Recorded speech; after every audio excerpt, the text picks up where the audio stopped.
come across a lot of buyers who always tell me what their dream is. I want to get a rental and have some rental income. I want to just downsize to a ranch. That's what most people are wanting to do right now. But you'd be surprised at the number of people who tell me that they would like to have a tiny house somewhere. Lots of misconceptions about tiny houses out there. There are a lot of people who think that they can just actually bring in a little house and set it on an existing piece of land with another house. There are also people who think that they can just bring in a little building and start living in it without any improvements made. So let's kind of set the record straight on some problems with tiny houses.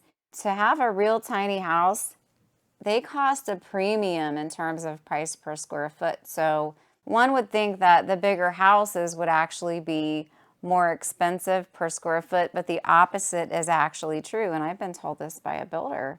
The smaller the house, the higher the price per square foot. So you actually do a bit better in the long run, new construction wise, building a larger home than you do a smaller home in terms of price per square foot and bang for your buck. So they cost a lot of money.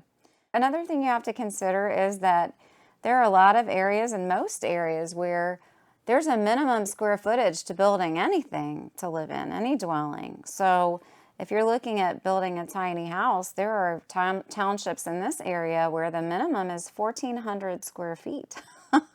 So the township is not going to let you just go in and build a little tiny box of a house. They're just not going to do it. So you got to meet some square footage requirements in most locations. The cost of improvements also have to be factored in. I've had a lot of buyers in the past who think, well, I'll just go set this modular home or this manufactured home or this tiny house down on this land and be okay. The only problem is that you have to have water and you have to have some kind of a sewer system. You have to have a driveway going back to that tiny house. And what about a garage or a carport to protect your vehicle? There's a lot to the cost of improvements in order to actually be able to live in that place and make it work. Those have to be factored in, and they're not going to be any cheaper for a tiny house than they would be for, a modular, a manufactured, or a stick-built home. The improvements are still going to cost what they cost, and there's quite a lot to think about there. Also, there are people who think that they can go buy a shed or an outbuilding and turn it into a house. I've got some land listed, and people call me up and say they want to put up a pole barn. What that's really code for is they think they're going to build a pole barn on that property and live there. And I've got to tell you, when I tell them to call the township's all over that. They know what people mean. As soon as you build that pole barn and you start getting permits for water and for sewer, people are going to know what's up. They're going to know that you're going to try to turn that pole barn into a house.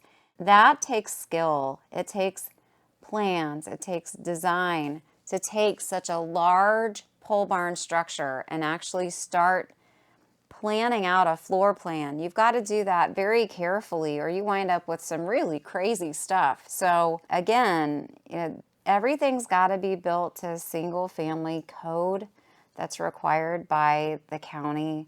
You can't just go and do whatever you want wherever you want. There's zoning requirements, there's code. So keep that in mind too. You can't just live in a shed or an outbuilding that doesn't meet a single family dwelling set of codes. And I've got to be honest with you, the tiny houses are going to be tougher on resale. They're tight. You have to give up a lot of amenities and luxuries that most people aren't willing to give up. So it's like any type of new construction. When you build it, it's great, but you got to think about resale on the other end. And people tell me, well, this is my last stop. My kids are going to have to worry about that. Well, think about your kids, because they don't need to inherit something that they can't sell and that they don't want to live in. So keep that all in mind as you consider the tiny house. They are perfect for some people. And if you've got the money and you've got the appropriate land and you can meet build requirements and regulations, it can be a really nice way to live. But it's not as cheap as people think it is. So do your homework on this. Make sure you really know what you're doing. And make it worth your while for your For your children who inherit this property, have a plan as to how you can resell it in the future, because that day will come for them.